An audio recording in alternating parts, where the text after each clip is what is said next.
ఉన్నారు. దాని గురించి ముందు ముందు చర్చిద్దాం. అసలు పాలన పైన సమస్యల పైన దృష్టి సారించాల సమయంలో బ్లాక్ మ్యాజిక్ల గురించి మాట్లాడుకోవటం ఏంటి? ఏదైనా మాట్లాడేమంటే హేతుబద్ధత ఉండాలి. అదే సమయంలో నిజానికి బ్లాక్ మ్యాజిక్ల గురించి ఉన్నాయి అని మీరు ప్రజలకు అలాంటి నమ్మకాలను ఇస్తూ ఉన్నారా?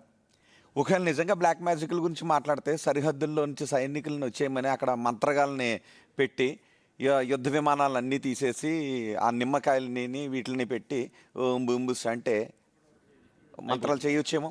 ఈ యుద్ధ విమానాల మిసైల్స్ ఇవేం అవసరం లేదు. ఇంతకుముందు రాకెట్ వేసుకొని మనం మార్స్ మీదకి వెళ్ళడానికి ప్రయత్నం చేస్తున్నామని అశోక్ చెప్పిన సందర్భం ఉంది. అండ్ ఒక హాస్యాస్పదమైన విషయం ఏంటో చెప్తాను. కేవలం ఇప్పుడు మహేష్ కుమార్ గౌడే మాట్లాడా అంటే కాదు. రాజకీయ నాయకులు ఈ బ్లాక్ మ్యాజిక్ల గురించి మాట్లాడటం ఎప్పటి నుంచి ఉంది అంటే మన్మోహన్ సింగ్ దగ్గర నుంచి ఉంది. 2009 ఎన్నికల్లో మన్మోహన్ సింగ్ ఎల్కే అద్వానీ గురించి మాట్లాడారు. ఎల్కే అద్వానీ నా మీద బ్లాక్ మ్యాజిక్లు చేస్తున్నారని మన్మోహన్ సింగ్, దేశానికి 2 సార్లు ప్రధానిగా చేసిన మన్మోహన్ సింగ్ మాట్లాడారు. అంతేకాదు యడ్యూరప్ కూడా ఆరోపణలు చేశారు హెచ్డి దేవేగౌడ పైన. ప్రస్తుతం కర్ణాటక ముఖ్యమంత్రిగా ఉన్న డీకే శివకుమార్ కూడా చేశారు హెచ్డి దేవేగౌడ పైన.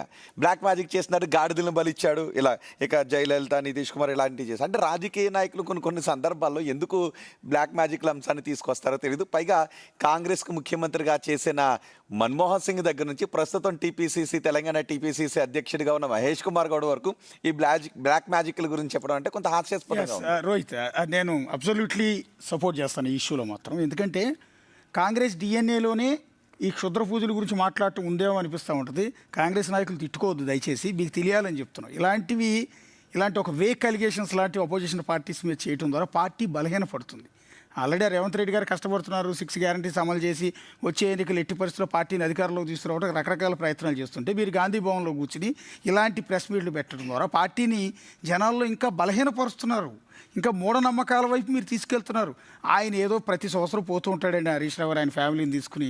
ఆ టెంపుల్ ఈ టెంపుల్గా దేశంలో ఉన్న ప్రతి టెంపుల్కి వెళ్తూ ఉంటారు చాలామంది. నమ్మకాలు ఉంటాయి. అక్కడికి వెళ్ళి పూజ చేస్తే నీ ప్రభుత్వం కూలిపోవాలని ఆయన పూజలు చేయటం ఏంటి? ఆయన పూజలు చేస్తే నీ ప్రభుత్వం కూలిపోయేంత బలహీనంగా ఉందా అని